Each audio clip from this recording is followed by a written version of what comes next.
오늘은 이제 사랑에 관한 세 번째 시간인데요. 관대하고 친절한 사랑이라는 제목으로 좀 말씀을 나누겠습니다.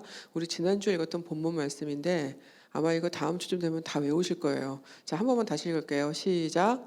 사랑은 오래 참고 사랑은 온유하며 시기하지 아니하며 사랑은 자랑하지 아니하며 교만하지 아니하며. 자, 지난주에는 오래 참는, 기다리는 사랑에 대해서 말씀을 나눴는데 오늘은 사랑은 온유하며, 그래서 온유한 사랑이 어떤 것인가, 우리가 어떻게 해야 온유한 사랑을 알 수 있는가, 이제 그거에 대해서 말씀 좀 나누도록 하겠습니다. 제가 이전에 그 작년쯤인 것 같은데 예수님에 관한 말씀을 나누면서 예수님의 성품 중에 온유한 성품에 대해서 제가 나눈 적이 있었거든요. 혹시 기억나세요? 네, 기억나십니까? 한 번만 다 잊어버리셨죠 벌써. 어제 일도 기억이 안 나는데 무슨 작년 거를 이런 어조를 드시네. 네, 그래서 자꾸 말씀을 반복을 해야 돼요. 자, 근데 오늘의 이 온유는 조금 달라요. 예수님이 갖고 계신 그 성품적인 거랑은 조금은 좀 다른 말씀인데, 자, 여러분들이 생각하는 온유하다, 이거는 어떤 거세요? 내가 생각하는 온유함. 지금 딱 온유 그러니까 머릿속에 혹시 생각나는 사람이 혹시 누가 있으세요? 아, 나? 아니 어떻게 저럴 수가 막 이런 소리. 아, 네, 도움이 안 되는 말씀이었습니다. 자, 엄마, 나의 엄마, 네, 할머니, 왜 누구는 또 할머니, 자 누구는 또요, 또 누가 있으세요? 아, 아멘. 네, 진심이 느껴지진 않지만 자, 이게 딱 있으실까요? 내가 생각하는 온유한 사람이 어떤 뭐 모델이나 이미지 이런 거 딱 좀 있으실 거예요. 자, 그러면 질문 드려볼게요. 여러분들은 온유한 사람이 아니세요? 어떠세요? 내가 나를 생각할 때 아까 나라고 자신 있게 말씀하신 집사님 한 분 계셨는데, 자, 나머지 분들은 나는 온유한 사람이야 라고 평소에 혹시 생각해 보신 적 있으세요? 나 정도면 되게 온유한 건데, 이런 거. 때때로, 가끔, 항상은 아니고 한 번씩. 네, 우리가 어쩌다 우리도 좀 온유하다고 느낄 때 있죠. 대부분은 아닐 수도 있지만 그래도 어쩌다가 한 번씩은 나도 좀 온유한 데가 있구나라고 느끼실 수도 있는 거예요. 자, 우리가 이 온유한 것에 대한, 온유라는 이 단어가 굉장히 이렇게 좀 막연할 수 있어요. 그냥 온유 그러면 뭔가 그냥 따뜻하고 아니면은 그냥 착한 거 이런 거 생각하시죠. 누구한테도 화를 내지 않거나 아니면은 부탁하면 다 들어주거나, 좀 이렇게 내가 편하게 좀 얘기할 수 있는 사람, 쉽게 좀 이렇게 만날 수 있는 사람, 여러 가지 생각들을 하고 계실 텐데 오늘 사랑의 모습에서 온유한 것이 어떤 것인지를 오늘 말씀을 이 고린도전서 말씀에서 제가 잘 나누고 싶어요. 저도 사실은 말씀을 준비하는데 힘들더라고요. 왜 힘든가 자꾸 생각을 해보니까 다 제가 잘 못하는 것들이에요. 솔직히. 너무 어려워요. 제가 잘할 수 있는 거를 말씀드리면 좀 쉬울 텐데 저도 하기 힘든 것들을 말씀을 드리려니까 제가 이게 준비하면서 주제를 잘못했겠구나라는 생각이 계속 들어서 저도 갈등이 시작했으니까 끝은 내야죠. 근데 자, 오늘 이 본문에서 바울이 사용한 이 온유라는 단어가요 되게 독특한 언어예요. 성경에 보시면 온유라는 단어가 몇 번 나오거든요. 그래서 뭐 온유한 자는 땅을 차지한다는 말도 있고, 뭐 온유한 자는 복이 있다는 산상수훈 말씀도 있고, 그다음에 예수님 스스로가 나는 온유한 사람인지 이 말씀도 있거든요. 자, 그래서 온유란 단어가 계속 많이 쓰이는데 여기에 쓰인, 오늘 이 고린도전서의 여기에 딱 쓰인 이 온유라는 단어가 이게 헬라어로 크레스토 에타이라는 단어인데요. 성경에서 이 단어가 사용된 게 여기밖에 없어요. 그러니까 다른 데는 온유라는 단어가 다 명사형이나 뭐 이렇게 형용사 이렇게 쓰였는데 여기만 딱 동사형으로 쓰였어요. 그래서 요 딱 하나, 이 성경을 통틀어서 온유라는 단어는 헬라어로 요 단어 하나만 딱 쓰여요. 자, 바울은 이 사랑을 설명하면서 다 동사를 썼어요. 지난주에 오래 참고도 동사고요. 오늘 온유하고도 동사고 다음 주에 할 뭐 교만하지 말고 자랑하지 말고 이거 다 동사로 쓰였단 말이에요. 자, 동사는 제가 지난주에 능동적인 행위를 의미하는 거라고 말씀을 드렸어요. 그래서 이거는 감정이 아니에요. 감정을 얘기하는 게 아니에요. 그래서 우리가 왜 사랑을 얘기할 때 많은 분들이 빠지는 함정이 뭐예요? 사랑하는 느낌을 되게 중요하게 생각하잖아요. 그래서 결혼을 해서 너무 사랑해서 결혼했는데 몇 년 지나면 솔직히 그거 없잖아요. 그게 없어지면 이제 그때는 사랑을 더 안 한다고 생각해서 저 엉뚱한 일을 벌이시는 분들이 있다라는 거예요. 그래서 뭐 누가 뭐 사랑은 뭐 움직이는 거야, 사랑은 변하는 거야, 뭐 이렇게 설명하지만 아니에요. 사랑이 변하는 게 아니고 사랑은 그대로 있어요. 내 느낌과 감정이 변하는 거죠. 자, 그래서 지금 여기에서 사도 바울이 말하고 싶은 이 예수님의 아가페 사랑은 감정이 아닌 행위로서의 사랑의 모습을 설명하려고 하고 있어요. 자, 이 필 라이큰이라는 이 신학자가 이렇게 얘기했어요. 이 구절을 어떻게 얘기했냐면 우리는 사랑을 온유하며라고 얘기를 했는데 이거보다는 사랑은 온유를 보여주는 것이며로 말하는 것이 훨씬 더 적절한 해석이라고 말씀하셨어요. 사랑은 그냥 온유하며가 아니고 사랑은 온유함을 보여주는 것. 누군가 알게 하는 것이라는 얘기죠. 자, 이 고든 피라는 이 신학자도 이렇게 얘기했어요. 온유란 다른 이들을 위해 베푸는 적극적인 친절. 이렇게 얘기했어요. 자, 이거 좀 공통점이 뭐냐면 보여지는 거라는 거예요. 친절함도 나 혼자만 친절할 수 있는 건 아니거든요. 나 스스로 누군가에게 보여줬을 때 친절하다고 얘기할 수 있는 거죠. 자, 루이스 스미스라는 분도 이렇게 얘기했어요. 다른 사람의 삶을 기꺼이 높여주려는 사랑의 마음이 온유다. 이렇게 설명했고요. 아낌없이 타인에게 선을 베푸는 것으로 온유를 정의하신 분도 있어요. 지난주에 나눴던 구절이 오래 참은 거잖아요. 이거랑 연관을 지으면 이렇게도 얘기할 수 있어요. 우리를 힘들게 하거나 우리를 핍박하는 원수들에게 베푸는 관대함이라고 온유를 설명하신 분도 있습니다. 점점 더 이제 어려워지죠. 점점 더 힘들어져요, 지금. 자, 종합해서 보면 이렇게 얘기할 수 있을 것 같아요. 온유한 사랑이라는 거는 다른 이들을 향한 관대한 내 마음, 그리고 기꺼이 베풀고 돕는 선하고 친절한 모든 행위까지를 포함한 것을 온유한 사랑이라고 설명할 수 있다는 것입니다. 자, 근데 문제는 뭐냐면 우리의 이 사랑이라는 감정이 일관되지가 않는다는 거예요. 여러분, 왜 우리가 뭐 똑같이 사랑하는 가족도 어떤 날은 막 사랑이 솟는 날이 가끔 있긴 있어요. 그렇죠? 그냥 뭐 자동적으로 뭐 사랑스럽고 있죠. 그런 날이 있는데 안 그런 날도 솔직히 많잖아요. 안 이뻐. 마음에 안 들고 그러면 딱 그 감정이 난 그래도 사랑해라고 말하기가 좀 어려울 수 있죠. 그러니까 우리는 대부분 이 사랑이라는 감정에 많이 휘둘린다라는 거예요. 그래서 어떤 때는 상대방이 어떻게 하느냐에 따라서도 내 감정이 왔다 갔다 하기도 해요. 얼마나 일관적이지 않은 감정인지 몰라요. 이 감정이라는 것 자체가. 자, 그다음에 또 하나의 문제는 우리가 타인에게 베풀 수 있는 도움이나 관대함도 한계가 있다라는 거죠. 자, 여러분 많이 도와주세요. 다른 분들한테 뭔가 내 거를 많이 베풀면서 살고 계세요. 우리 대부분은 또 그렇게 어느 부분은 누군가를 도와주면서 살고는 있는데 어디까지 하실 수 있으세요? 그게 사람마다 다 틀리죠. 내 한계가. 뭐 어떤 분은 10번 도와줄 수 있어. 하실 수 있는 분도 있지만 어떤 분은 단 딱 2번까지야. 뭐 사람을 용납하는 저기도 내가 3번까지는 봐줄 수 있어. 근데 어떤 분은 10번까지는 괜찮아. 어떤 분은 1번도 안 돼. 자, 이게 사람마다 다 이게 다르다라는 거예요. 자, 그런데 지금 이 고린도전서 말씀을 보면 그리스도가 가르치시려고 하는 이 사랑의 이것이라 이게 느낌과 감정에 의한 것이 아닌 것을 분명하게 말씀하고 있고요.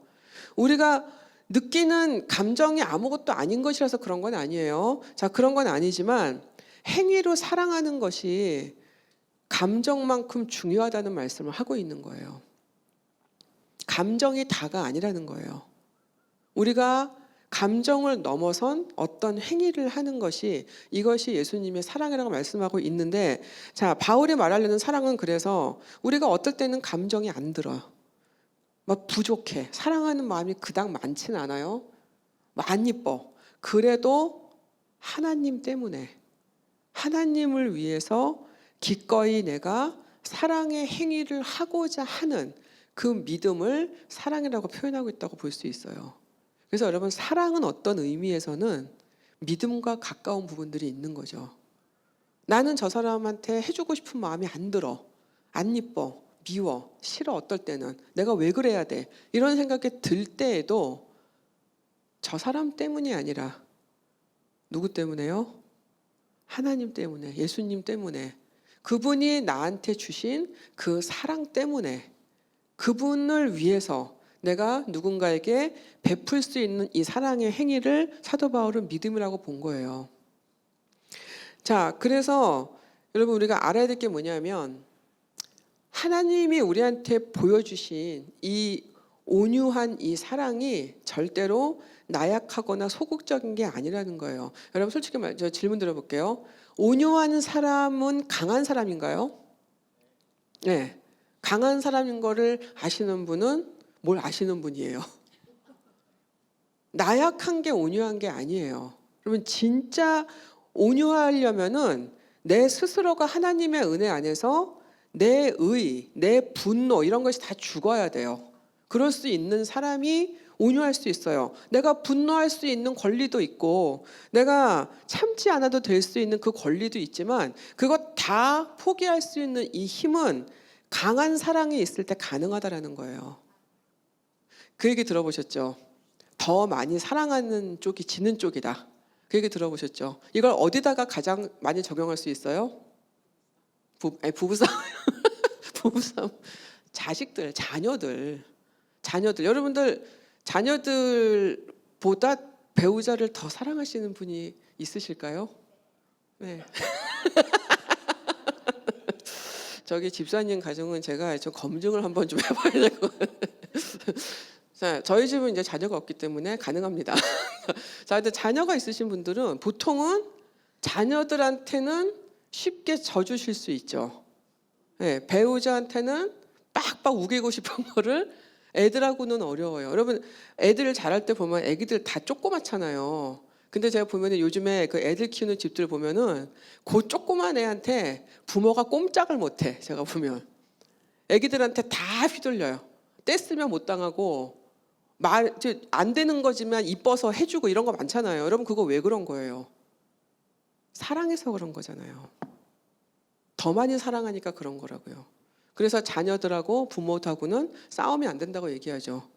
부모가 이깁니까 집니까?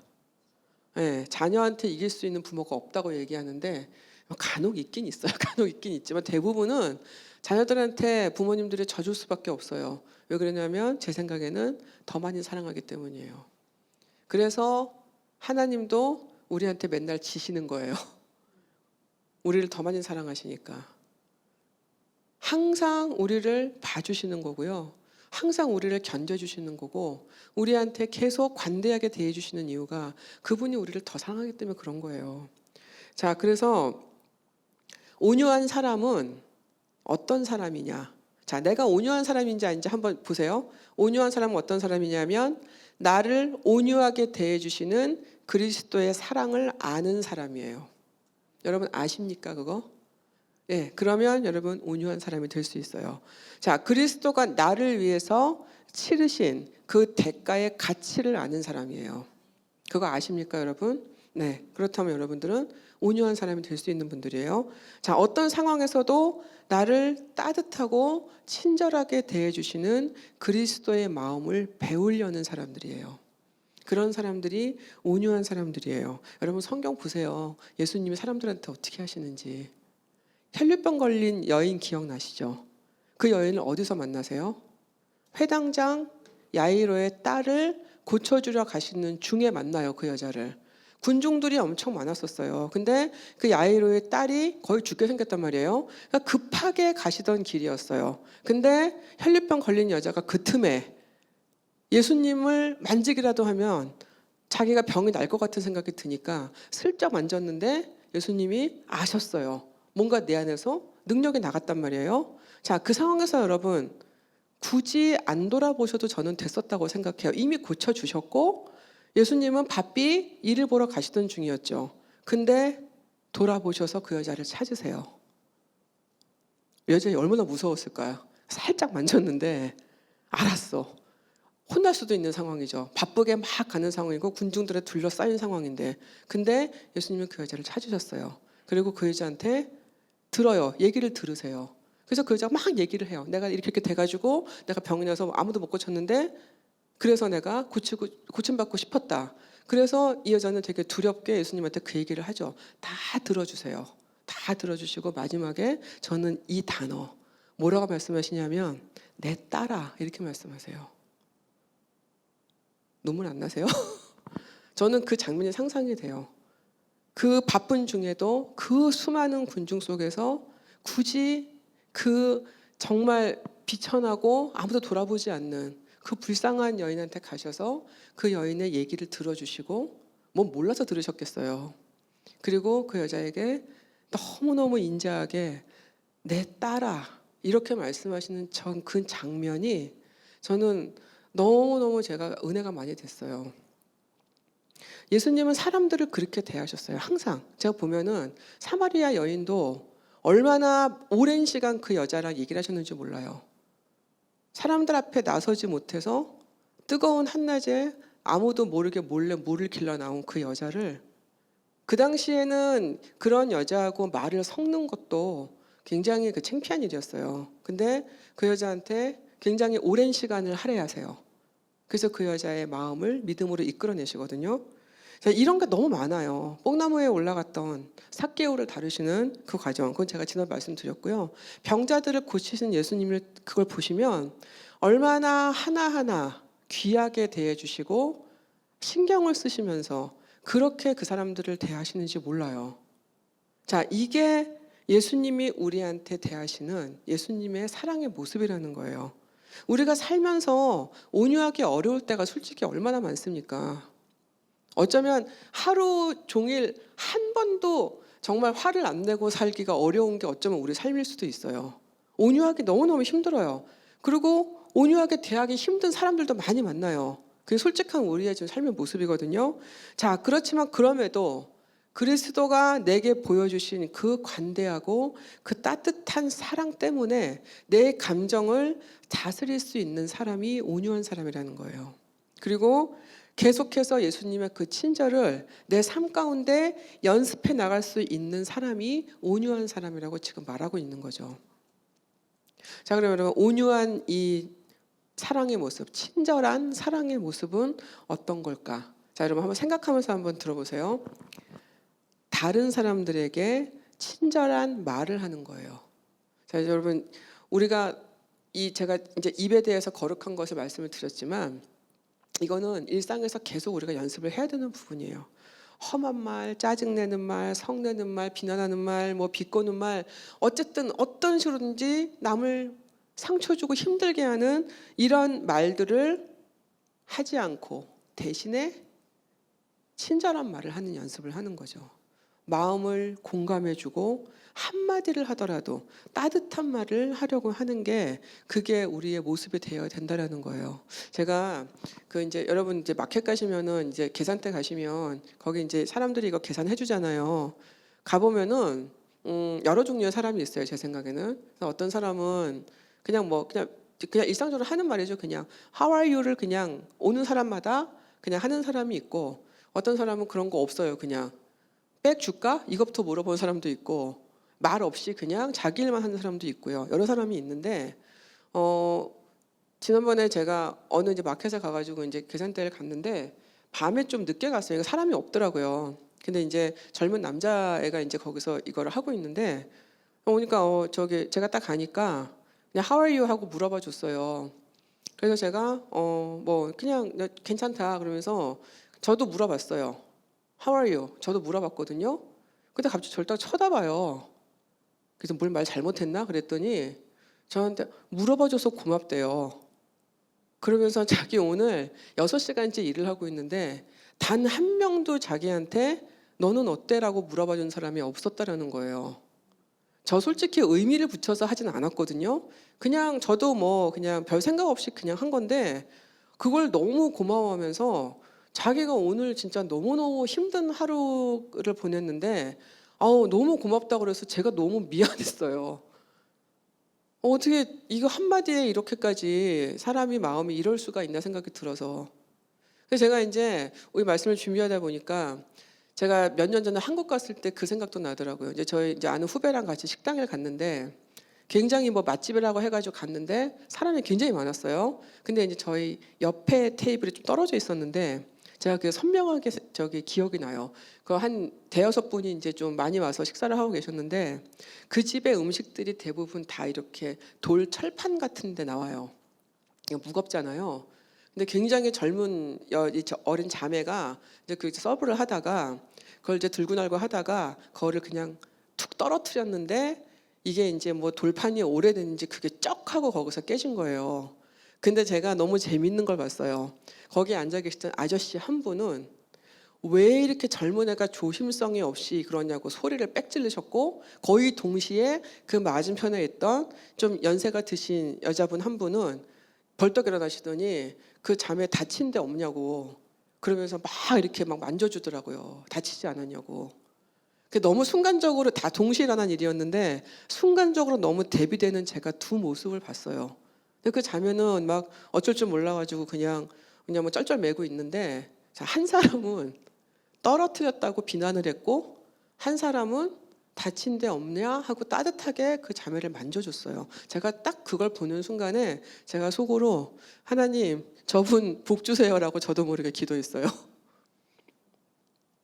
자, 우리가 일상에서 만나는 사람들에게 그냥 따뜻한 말 한마디, 친절한 말 한마디 해주는 게 우리는 별거 아닐지 모르지만 어떤 누군가에게는 굉장히 큰 선물이 될 수도 있다는 거예요.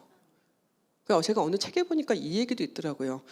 그 자기 식당에서 자기 음식을 서브하는 그 어떤 그 종업원한테 친절한 말을 한마디 했는데 그 종업원이 그것 때문에 너무 감사한 마음이 들어가지고 집에 가서 식구들한테 따뜻한 말을 했다라는 거예요. 그래가지고 그 식구 중에 하나가 그날 뭐 누구한테 이렇게 나쁜 소리를 들어가지고 되게 힘들어하는 사람이 있었는데 그 사람이 거기서 마음이 치유가 돼가지고 그날 굉장히 행복한 저녁 식사를 했다라 뭐 이런 얘기를 하면서 그분이 하려는 얘기가 뭐냐면 나의 친절한 말 한마디가 이게 전염이 돼서 돌아다닐 수 있다라는 거를 얘기하고 싶었던 거예요. 나쁜 것도 전염이 되지만 좋은 것도 전염이 된다라는 거죠. 자, 그래서 우리는 계속 이 친절한 말을 내 삶에서 연습하려고 해야 돼요. 자, 다른 사람들한테 친절하게 대해주는 것은 실제적으로 어떤 행동까지 하는 거를 얘기하는 거잖아요. 자, 뭐 감사를 표현할 수도 있는 거고 아니면은 누군가의 실수에 우리가 너그럽게 대해주는 것도 필요한 거고요. 뭐 별거 아니지만 뭐 문을 잡아주는 거, 그다음에 뭐 어느 분 이렇게 몸이 불편한 분을 뭐 도와서 뭐 차에 태워드린다거나 이런 작은 일이지만 이런 것들이 내 삶에 배게 하라는 거죠. 내 삶의 한 부분이 되게 하라는 거예요. 자, 다른 이들에게 도움을 베푸는 것까지 사실은 가는 게 맞다고 여기서 말씀이 나오는 게 영어 성경 원어를 보면은 이 친절이라는 단어가 kindness라는 단어를 보통 쓰거든요. 자, 근데 이거는 주로 은혜를 베푸는 행위를 의미한다고 해요. 이 kindness라는 단어 자체가. 그래서 우리가 사실은 베풀려면 베풀 수 있는 게 되게 많잖아요. 외로운 사람들 옆에 있어줄 수도 있고 불안해하는 사람들 무서워하지 않도록 우리가 뭐 든든하게 힘이 되어줄 수도 있고 뭐 지친 사람들한테는 우리가 뭐 도와줄 수 있는 게 없나 힘을 줄 수도 있고 아픈 사람들한테 또 가서 우리 아프신 분들 기도 많이 해드리잖아요. 기도도 해드리고 실제적으로 필요한 거 없나 뭐 식사도 사드리실 수도 있고 자 뭐든지 할 수 있어요. 자 실제적으로 이런 식으로 누군가에게 필요한 도움까지 주는 것을 온유하다라고 표현을 했다라는 거예요. 자 그러면 온유한 사랑의 모습은 어떻게 되는 건가? 무엇을 가져오는 건가? 자, 이걸 한번 우리가 좀 나눠볼게요. 온유한 사랑을 자꾸 베풀기 시작을 하면 누군가의 깊은 마음의 상처를 치유할 수 있어요. 왜냐하면 우리도 그렇게 치유를 받잖아요. 온유하게 우리를 바라보시는 예수님, 우리를 안아주시는 그 하나님의 그 자비와 이 긍휼은 우리의 죄만 씻어지는 게 아니라 우리의 이 죄 때문에 생긴 모든 상처까지도 만지신다라는 거예요. 많은 분들이 처음에 예수님을 잘 모를 때는 그 두려워하시는 분들이 많잖아요. 하나님은 뭐 우리를 이렇게 너무 이렇게 막 지켜보시는 분, 아니면 우리를 뭐 벌 주시는 분, 우리의 잘못을 캐시는 분, 이렇게 많이 이해하시지만 실제로 하나님은 그런 분이 아니시란 말이에요. 이분은 우리를 고치고 싶어 하시는 분이에요. 우리가 그냥 망가진 채로 있는 것을 원치 않으시는 분이라고요. 자, 우리의 모든 것을 이해하시는 분입니까? 아닙니까? 우리의 모든 것을 다 이해하시는 분이잖아요. 이해하시기 때문에 우리를 감싸주실 수 있다라는 거예요. 우리를 너무 바닥까지 다 아시기 때문에 우리를 그 아시는 그 하나님의 그 이해의 마음이 우리를 고치신다라는 거예요. 자, 그래서 우리의 상처를 싸매주시는 하나님, 우리의 상처에 약 발라주시는 하나님, 우리가 아파서 울고 괴로워서 고통스러워할 때 옆에서 우리를 조용히 감싸주시는 그 예수님의 그 사랑의 마음을 우리가 알아야 된다는 거예요. 우리가 그렇게 은혜를 받았다는 거예요. 그것이 예수님의 온유한 은혜인데 그것이 우리를 고쳤다면 그러면 우리도 고침받은 우리는 또 누군가를 고치는 자리까지 나아가야 된다는 것이죠. 자, 온유한 사랑을 우리가 자꾸 베풀게 되면 결국은 우리는 다른 사람의 아픔을 만져주고 치유하는 그런 사람으로 살아가게 된다는 거예요. 자, 두 번째는 새로운 삶의 모습으로 계속 나아가게 해요. 이 온유한 사랑이. 자, 이 말은 변화를 얘기하는 거죠. 자, 하나님의 관대한 사랑은 삶을 바꿀 수 있을까요? 없을까요? 삶을 바꿉니다. 자, 예수님이 주시는 그 사랑을 우리가 깨달으면 우리 삶이 먼저 변하잖아요.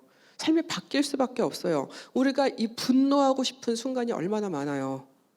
비판하고 욕하고 싶은 순간도 많죠. 관계도 막 끊어버리고 싶고 누군가에게 복수해버리고 싶고 이기고 싶고 미워할 수밖에 없는 그런 상황에 하나님의 그 마음을 생각하게 된다는 거예요. 우리가 삶에서 만나는 이 마음의 요동이 칠 수밖에 없는 이런 많은 상황 중에서 우리가 예수님의 온유한 사랑을 생각해 봐야 된다는 거예요. 그 사랑을 제일 먼저 주신 거는 우리잖아요. 우리는 하나님한테 맨날 잘 하나요? 누군가 우리를 아프게 할 때 우리는 생각해 봐야 돼요. 나도 하나님한테 이랬다라는 거를. 저 사람이 나한테 하는 저 모습이 내가 언젠간 하나님한테 했던 모습이라는 것을 생각을 해야 된다는 거예요. 그런데도 그분은 우리를 정죄하지 않으시잖아요. 우리를 계속해서 관대하게 봐주시고 우리에게 계속해서 똑같이 친절하게 대해주신다는 거예요. 그러면 내가 받은 그 사랑을 우리도 다른 사람들한테 보여줘야 된다는 거예요. 제가 오늘 고린도전서 말씀에서 온유를 보여주는 것이라고 말씀드렸잖아요. 이거는 누가 나를 봐주길 위해서 하는 얘기가 아니고요. 내 안에서 나가야 된다는 얘기예요. 그 모습 자체가. 그러면 여러분, 내가 바뀌었다면 나를 통해서 온유를 경험한 사람들도 바뀌겠죠. 이게 하나님이 우리한테 원하시는 거라는 거예요. 너희가 받은 그 사랑을 보여주라는 거예요. 다른 사람들한테.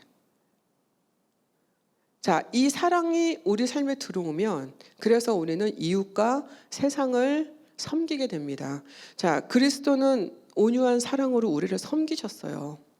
그분은 우리 위해 군림하지 않으셨어요. 우리를 섬기셨어요. 이 루이스 스미스라는 분이 이렇게 얘기했어요. 온유는 자기만 알던 사람을 변화시켜 그냥 나라고 생각하시면 돼요. 그냥 나같이 이기적인 사람을 변화시켜서 약한 사람, 못난 사람, 상처받는 사람들을 향하게 하고 아무런 대가 없이 그들을 섬기게 하는 능력이 있다고 얘기했어요. 사람을 섬기는 것은 여러분 능력이에요. 이거는 우리가 약해서 누구를 섬기는 게 아니고 우리가 강하고 능력이 있기 때문에 섬기는 거라는 거예요. 자, 하나님은 아무 자격이 없던 우리한테 예수님을 통해서 관대하고 친절하고 그 따뜻한 사랑을 베풀어 주셨잖아요. 자, 그래서 우리도 그 사랑을 받았기 때문에, 자, 중요한 건 내가 받았기 때문이에요. 그 사랑을 내가 입었기 때문에 나도 온유함으로 이웃과 사랑을 섬길 수 있는 그 능력이 생겼다라는 거예요. 여러분 그거 믿으십니까? 우리 안에 이미 그 능력이 있다라는 거예요. 자, 이 능력은 뭐예요? 복음을 전하는 거죠. 그리고 내가 도울 수 있는 사람, 내 도움이 필요한 사람들을 향해서 내가 베풀 수 있는 그 마음을 얘기하는 거예요. 자, 뭐 내 의 때문이 아니라 다른 동기 때문이 아니라 오로지 그리스도로 인한 것이어야 한다는 거죠. 그래서 그분으로 인해서 내가 선한 일들을 하고 베푸는 삶을 사는 것을 연습해야 한다는 거예요. 여러분 재밌는 건 뭐냐면 이렇게 내가 살기 시작하면 내가 친절하게 베풀었던 어떤 것들 때문에 내 안에 생기는 기쁨이 더 커져요. 너무 기쁘고 행복해지기 시작한다는 거예요. 여러분 이제 한번 해보세요. 그냥 여러분 만나는 뭐 식당에서 여러분 식사들 많이 하시잖아요. 자, 거기서 일하시는 분들 있잖아요. 그냥 물 갖다 주시는 분들, 뭐 그릇 갖다 주시는 분들, 여러분 그냥 감사하다고 표현해 보세요. 그냥. 그리고 그분들한테 친절하게 대해주세요. 어디를 가서 만나는 분, 여러분이 이득이 관계된 손님들 말고도 내가 그냥 뭐 마켓이든 뭐 머리를 하러 가시든 어디를 가시든 어디에서 만나는 모든 분들한테 여러분들이 친절을 한번 베풀어 보세요. 그러면 그게 어디로 오냐면 도로 나한테 온다라는 거예요. 그 하나님이 주시는 기쁨이 나한테 채워진다라는 거예요. 자, 여러분 이 초대교회 당시에 이 그리스도인들을 크리스티안이라고 불렀었어요. 근데 이거를 크리스티안이라고 부르는 사람들이 있었어요. 크리스티아니가 그리스도인들이라는 뜻인데요. 이 크리스티안이라는 단어는 발음은 비슷하지만 이거는 온유를 뜻하는 헬라어에서 비롯된 말이에요. 발음이 비슷하니까 이 사람들이 헷갈렸어요. 그래가지고 크리스티안이라고 그리스도인들을 불러야 되는데 자꾸 크리스티안이라고 부르는 사람들이 있었다라는 거예요. 자, 그런데 이 사람들이 왜 이걸 혼동을 했냐면 크리스티아니가 예수님을 믿는 사람들인데 이거를 알기 전부터 이 사람들을 온유를 베푸는 사람들로 알고 있었다라는 거예요. 그래서 이 사람들이 예수님을 믿는 사람들인지 모를 때도 이 사람들한테 왠지 온유한 성품들이 있었다라는 거죠. 이 사람들 굉장히 관대하고 친절하고 사람들한테 되게 잘 베푸는 그런 사람들이었다라는 거예요. 그래서 이 사람들이 크리스티안이라고 부르는 이런 사람들이 있었다라는 거예요. 자, 저는 우리한테 붙은 이 이름표도 이렇게 사용되어진다고 생각합니다. 그리스도인들이면 온유를 베푸는 사람, 관대한 사람, 친절한 사람들, 이렇게 사람들이 볼 수 있어야 된다고 생각한다는 거죠. 자, 그래서 내 안에 있는 이 그리스도의 온유함이 계속 살아있게 하려면 그냥은 안 돼요. 나를 바라보시는 그분의 사랑의 마음을 확실히 알아가야 돼요.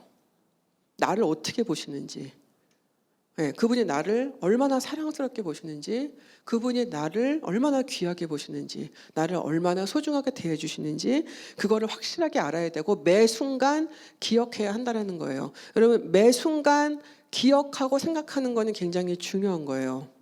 계속 생각을 하고 있어야지만 내가 친절을 베풀 수 있는 시간에 친절을 베풀 수 있게 돼요. 온유를 베풀 수 있게 돼요. 생각을 안 하고 있으면 지나가요. 근데 계속 내가 그리스도가 나를 어떻게 대해 주셨는지, 나를 얼마나 사랑하시는지를 자꾸 생각을 하면 누군가를 만났을 때 내가 그 사랑을 보여주게 된다는 거예요.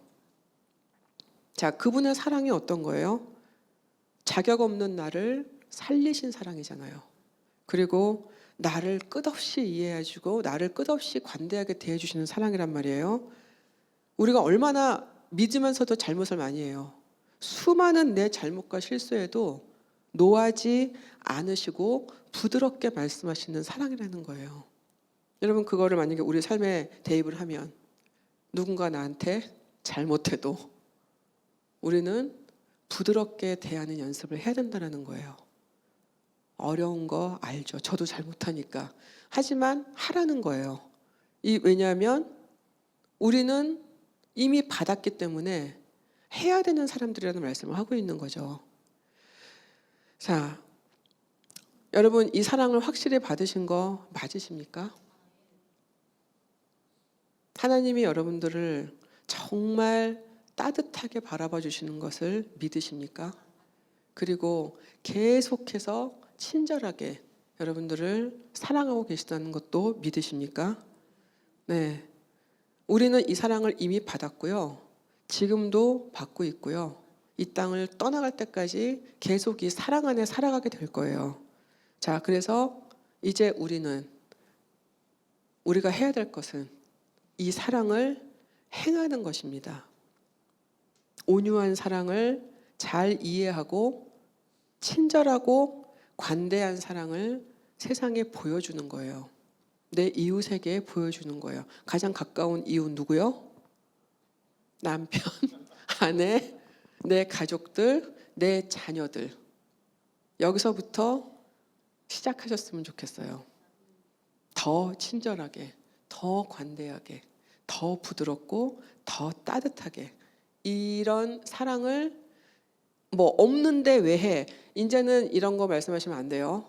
네, 없는데 그러면 처음부터 시작하셔야 돼요. 예수님의 사랑부터. 하지만 우리는 이미 다 있어요, 사실. 다 받았어요. 다 알아요. 그래서 이제 하면 됩니다.